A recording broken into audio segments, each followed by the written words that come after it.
Welcome to this next episode of the Leadership of Relationship. Today, we're going to go deeper into who you're being. So, if you've been following along with the series, last week we talked about this big question: who am I being? Ultimately, so that you're being conscious about who you're being in the moment for the purpose you're about to meet, for the task you're about to do, for the conversation you're about to have, and that with time, that who you are being question gets less and less because it becomes an automatic. It's it's like it starts to become programmed in. Like you've made this conscious choice to be a certain way for in a certain situation, and then you're naturally in the flow. You're just being that perfectly for that moment in that context with that person in that situation, whatever that is. So we're going to go a little bit deeper with that today, and I'm going to share a theory which which talks about different ways of being. So it highlights and kind of breaks down that big thing of who are you being into some more manageable, conceptualized chunks. And that word conceptualized is really important. I'm going to come back and talk about that in a second. But first, I want to really clarify when this is really helpful. So who this video is going to be really helpful for. So yes, for any leader, because it's always useful for us to have a reminder of what great leadership looks like. But specifically, one of the hardest transitions to make is from operator to leader. So from doing, lots of doing, brilliant at doing, brilliant at the task, into leading, where relationship becomes much more important, where influence becomes much more important, where that connection with the people you're working with or for or alongside becomes much more important. And so today is going to be very much helpful for that kind of person when you're in that place where you're shifting from operator to leader. The leader requires a whole bunch of different skills, capacities, capabilities from you, and not often that you get much help with it, especially if you're a founder or entrepreneur running your own business. You're often in that on your own. You may have a coach, you may sometimes access training or consultancy, but very often you're just cracking on and doing it for yourself. So this is going to be really helpful for you if you're in that place, you're scaling, you're perhaps moving from Series A into Series B funding, and you know that you're going to have to step up into that leadership position. And it's for me, I think it's particularly hard for a founder to do that because this is your baby. This business is your baby. You've grown it from inception. And so to step away into leadership, not away, sorry, to step up into leadership role can be really hard. Um, it's also useful if you're in corporate. So plenty of people in corporate doing operational jobs, even up to team leader, supervisor kind of level. And then you get moved into management. Sometimes you can get away still with a lot of doing in management roles. But if you then into senior leadership, you are definitely into a position where it's much more about how you're leading and who you're being than what you're doing. And again, in corporate or in even medium-sized businesses, you don't always get the support to make that shift and to make that transition. So this video is for you to be able to move into that leadership space. And let's be clear, leadership is leadership across all of your life, because a lot of this will relate to you in your family context. This might relate to you with your friends. This could relate to you with any kind of group that you're a part of for that, I don't know, a sporting team or a sports team, or I don't know, you're in a band or you're in some kind of other group of some kind. Leadership shows up everywhere. So just bear in mind, this isn't just about the business context, although that's where we're going to be talking about it today. So a moment ago, I put a pin in that word concept. We're sharing a conceptualized model of ways of being. Any concept is a reduction of what is actually true. It's a necessary reduction of what's actually true because we can't humanly communicate without reducing something to the limit of a word, the limit of a picture. There is literally no other way. And so I'm sharing that very much on purpose because I want you to remember that this is therefore just a pointer. It's just a reminder. If you were to take what I'm saying today and entirely intellectualize it and try and learn it intellectually and try and regurgitate it from that intellectual space, or replay it from an intellectual space, it's not going to land because you've just cut off a whole bunch of data in turning it into just this language-based, reductive, um, simplified picture or language model of how to do what we're talking about here. It's like a tiny, tiny proportion of who you are as a person and as a leader in terms of the actual theory, the model, the concept. Who you are, who everyone is, what your work situation is, your business context, all of that brings so much more data and information than could ever be captured in a little model like the one I'm going to share today.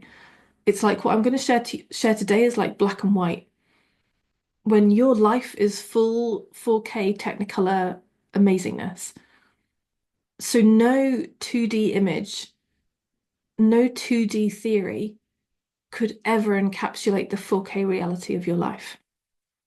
And it's so important to understand this because if we forget that, we get lost in the 2D thinking the 2D is everything. The 2D is just a reminder from the outside. The 2D is just a pointer towards your diamond self to go, hey, remember, this is you at your best. And when your diamond self hears that and can just simply embody it and live it, then you're off. If any, and by the way, if you've not already watched, this connects back to an earlier video. I'll link it in the description. I'll link it at the end of the video as well. If for any reason your diamond self is covered with a bunch of horse shit, then you won't be able to hear this message clearly, or you will hear it and you'll go, oh my God, yeah, that makes so much sense. But in the delivery of it, you'll find yourself bumping up against blocks and barriers and difficulties and just tripping over your feet. That's a sign there's horse shit. That's a sign that there's something that you and I could remove in order to get you back into living it as your true diamond self. So all that context, very importantly, because any theory, any model is just that. It's just a limited 2D representation of the truth. The truth of you is much more fluid than that, much more flowing. And indeed, that's the whole goal, to be in flow as your diamond self, responsive and response able in the moment to the person, to the situation, to the context, drawing in exactly what you need exactly at that moment. And no intellectual learning of a 2D model could ever, ever deliver that perfection in the moment. Think of it for yourself. Think of a time when you've been in flow and how perfect every single moment was. You were just entirely there, saying, doing, acting in exactly the right way, in exactly the right moment with exactly the right people, and everything was in flow, full efficiency, full effectiveness, incredible results.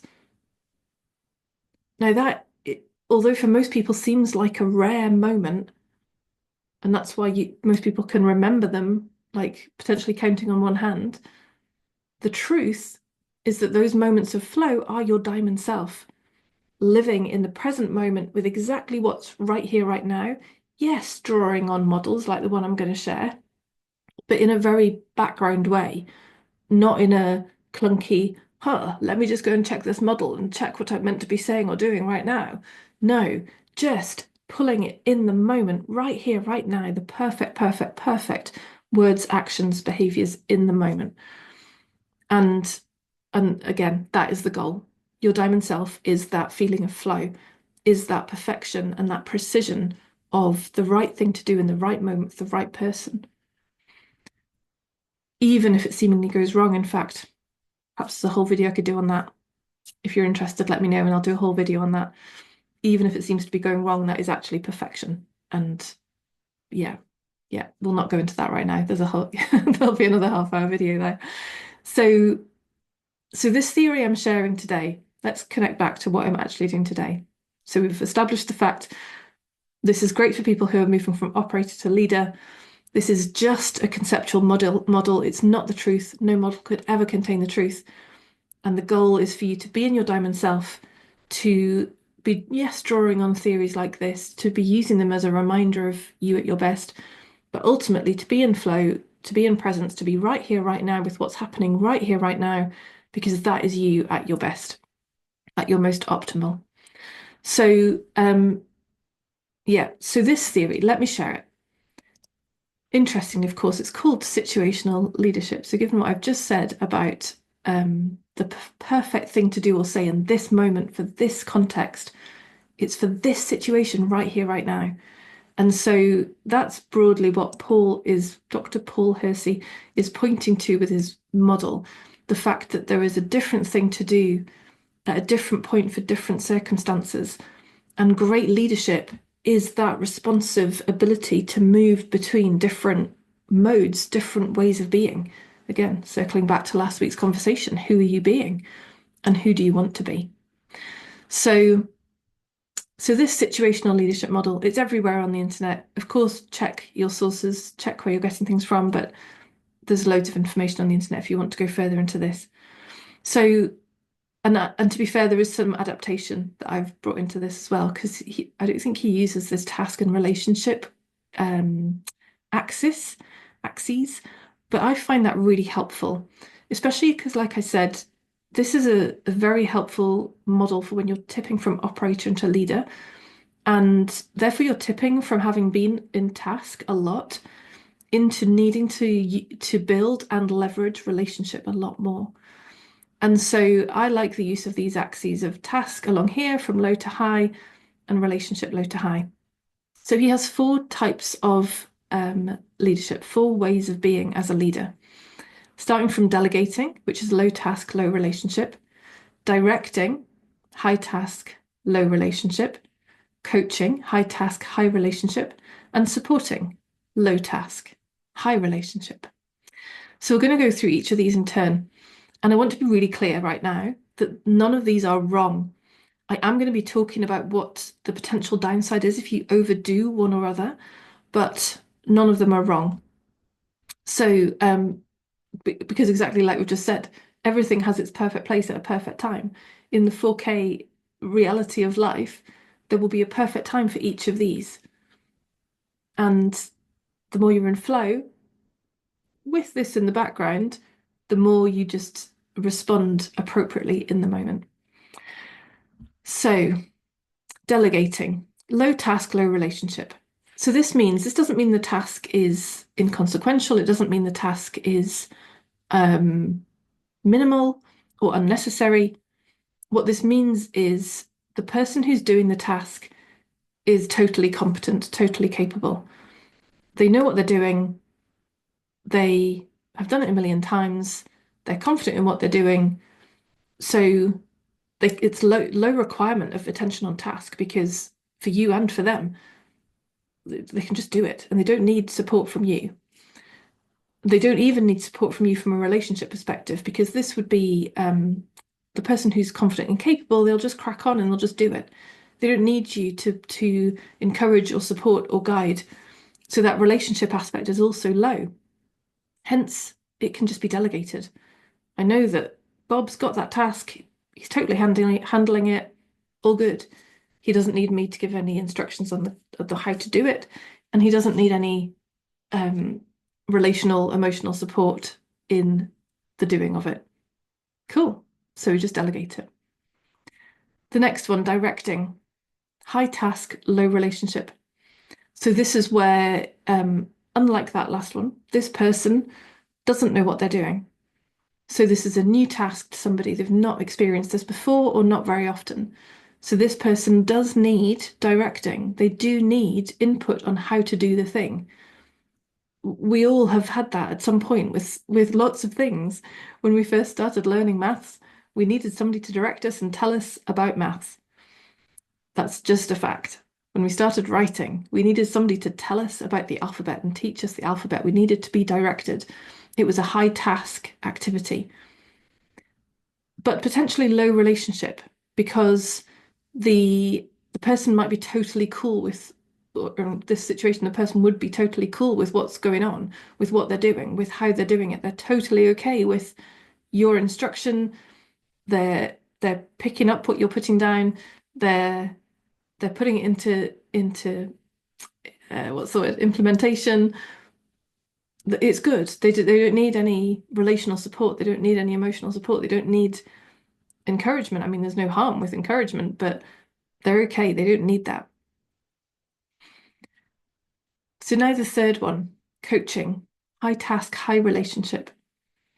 So this is where, yes, there is a task that they may well have some competence at, but they might need additional support. They might need additional instruction. They might need additional context or direction of travel or um, other moving parts. There could be all sorts of additional information-based elements to here, but it's also high relationship. So there's a strength of connection in this box. There's a an asking them how they are, what they need. There is perhaps that emotional relational support piece.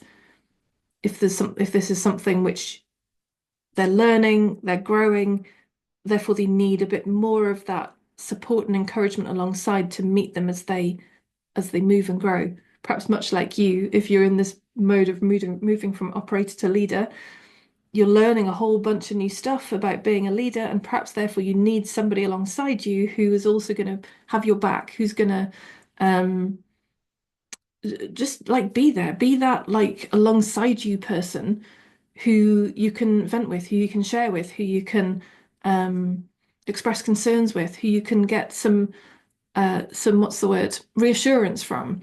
They've perhaps walked that path before. They can help you a bit. The phrase "hold you can hold their hand" keeps coming to mind, but it's not quite that because that suggests a little bit of like, oh, they're there. But it is a little bit of that hold their hand vibe, like because you've been there, you've done that, so you're walking alongside them as you help them with this big task, this new task. Cool. So the fourth one, supporting. Low task, high relationship.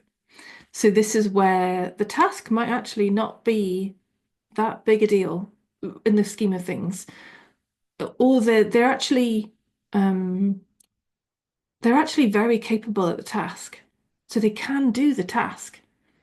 But for whatever reason, and there is no need to identify the reason, by the way, for whatever reason, they're having a bit of a wobble. They're having a bit of a drop in confidence. They're having a moment of uncertainty. And so they could just do with a little bit of somebody there alongside them. Somebody there who all you have to do actually is listen to the person, hear them, acknowledge where they are, and then they'll crack on with the task because they're good with the task. They know where they're at with the task. So these are those four different ways of being. As I said before, minimized into four little boxes, but four potential ways of being as a leader. And you can probably see already how and in which context and with which people each of those might drop in. And perhaps with those people, you can see in their work with different tasks how you could adapt with each of those four. Because perhaps Bob over here, I always love having a Bob, perhaps Bob is good with this task. You just delegated that one. He's cracking on with that one. But this one over here, actually, he's it's a big step up for him. So actually, you're moving into coaching with him.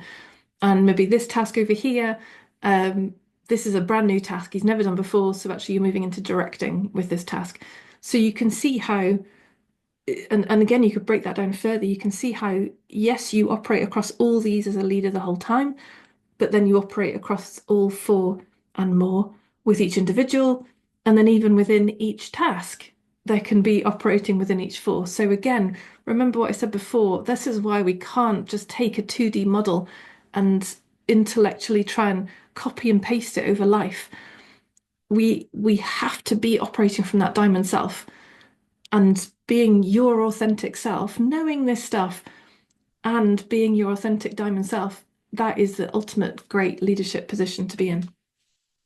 Because let me actually talk a little bit about this model. If you were trying to either use it as a 2D overlay, like a copy and paste, or if you have horse shit going on that's covering your diamond self, it's very easy to overdo one or more of these ways of being. And also is not great leadership. So, so let me talk about that in terms of what overdoing can look like. And as you listen to this, therefore, be aware that this can happen because there's one that you just know really well, so you keep leaning on it. One that you're the most comfortable with, so you keep leaning on it. The one that you're most habituated to, so you keep leaning on it. But equally, there can be ones where there is horse shit that's preventing you from truly living all four. And again, that's where you come and have a conversation with me. So, delegating, this low task, low relationship one.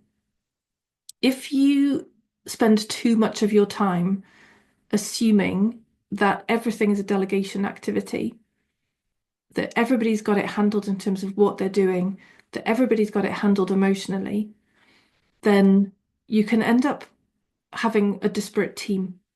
Everyone slightly disconnected from each other, no real clarity of direction, no alignment on the direction or the role each person's tasks are playing in relationship with each other and in relationship to the whole. So if you lean too much on delegating, it's like you'll have people going off doing lots of stuff, but are they actually doing it in the most effective, efficient way? When what we're heading for is this, it's quite easy to forget what that overall picture is, and that therefore, yes, everyone's busy doing, but is it actually the doing that's going to make the biggest difference to get us to where we want to go? And of course, that's a big role for you as a leader to keep shining that light, pointing to that North Star, showing the direction of travel, so that when people are doing stuff, they in that delegation mode, they know the direction they're going and everyone's working towards that same thing. Directing. If you overdo directing, so this is the one where you're giving much more instruction because it's a new thing to the person. If you lean too much on directing, if you overdo directing, it can be micromanaging. It can feel like micromanaging. It can feel like the person can feel like they're not trusted. It can feel like, oh my God, well, they seem to know everything. The boss seems to know everything and just tells me what to do all the time. So, well, I'll just wait for him or her to tell me then. I'll just and wait for their instructions. Or I'm going to give it a go, but I'm going to second guess myself while I'm doing it because chances are the boss is going to come and tell me it's wrong because they do it a different way. So too much of the directing causes people to feel untrusted. It causes them to shut down because they think, oh, what's the point? Because the boss will just come and tell me it was better their way anyway. It leads to people turning off their brains fundamentally and waiting for the next instruction, the next instruction, the next instruction. So you feel burnt out because you're having to do so much. Often as a leader, you'll get frustrated because you feel like you're carrying everybody. And yeah, it's no fun for anybody. You're not at your best. You increasingly therefore assume team don't know what they're doing because they just seem to be waiting for you to give all the answers. So do you see how it creates this really negative, fulfilling spiral downwards of you telling too much, they turn their brains off. Because they've turned your brains off, you tell them some more because they seem to not be having it handled. When you tell them some more, they turn their brains off even more. So it gets worse and worse, which is okay because then that's pointing you towards doing something about it and shifting. But be aware that's what directing can look like if there's too much directing. Now, coaching. Actually, when I first was thinking about this and what overdoing coaching would look like, I was genuinely like, oh God, is that is that possible to overdo coaching? And you know what? It is. So as much as coaching to me, that high task, high relationship, you're giving people the support they need on the task where they need it. You're there from an emotional perspective and a relational perspective for that human connection and giving people a place to come and talk to. It's brilliant, like brilliant. And there will be times when somebody needs to learn something new and you need to direct. And there will be times where people are just cracking on because actually they know what the hell they're doing. And as we come to the last one, you'll see, yeah, there will be times when they just need support. So as much as coaching is an awesome space to sit from a leadership perspective, there will of course be times where it's not actually optimal. And too much of that, in fact, if let's say, for example, you did have somebody who you've been coaching, and just for clarity, because coaching in the UK means just asking questions. This, because it's talking about high task as well, is also talking about mentoring, really. So the high task is the mentoring element where you're sharing wisdom and expertise and knowledge, as well as the high relationship element of asking questions and checking with the person from a relational element. So let's call it coaching and mentoring to cover all the bases. So this is a very, very useful place to be. But let's say you had been coaching slash mentoring somebody in something which was brand new to them, therefore it was challenging, therefore it had a high task requirement and it had a high relationship element. But then, of course, because we are incredible people and we learn stuff, there comes a point where that's not high task anymore. And so that's going to drop into probably a delegating thing for that person. Great, they've got that. Good. They're running on with that one. It's only when the next thing comes along that's their next edge, that's their next opportunity, that's the next thing where you want to take them to that next level and they want to go to that next level, then you're back into coaching with them again for a different situation. So yes, coaching slash mentoring, amazing. And it's still not the only one. You're still going to be fluidly moving from and between each of these four things. So the last one then, supporting, perhaps given what we've talked about, is very much so it does what it says in the tin. So this is something where it's not the task that's the problem. They've got it in terms of the task. They know what they're doing. But for whatever reason, and again, as I said before, we don't need to get into the reasons for people having wobbles. When you let people just express how they're feeling, that's pretty much all people need. They just need the space to feel what they're feeling, to be how they're being, and then they'll move through it a whole load faster. Now, if you struggle with that as a leader, then that is something for you to deal with. If you find it hard to let people have the space to just share how they're feeling and what's going on for them without jumping into fix or solve, then again, have a conversation with me. Equally, you might find, and this is coming to the overdoing aspect of supporting. So, underdoing it is, oh my God, can't bear to listen to people, or my God, I haven't got time to listen to people, or oh my God, really, I need to fix this for them so they can crack on and actually do the job that they've been hired for. Any of that would be underdoing supporting. Come and have a conversation with me. Let's help you with that. If you're overdoing supporting, it would be it's too much. Like it's too much of the like come and share all your stuff. Like it's too much of the let's go around the table and really listen to each other. Like there are times and places to do that stuff, but if it's too much of that, then you're never going to get the job done. You're never going to actually deliver what you're there to deliver as a business. Kind of obvious, I think, but worth highlighting. So again, overdoing supporting is not the place you want to be. So there you can see from that, all four have their place, all four have a purpose, and overdoing any of those four is going to land you in some kind of difficulty or challenge.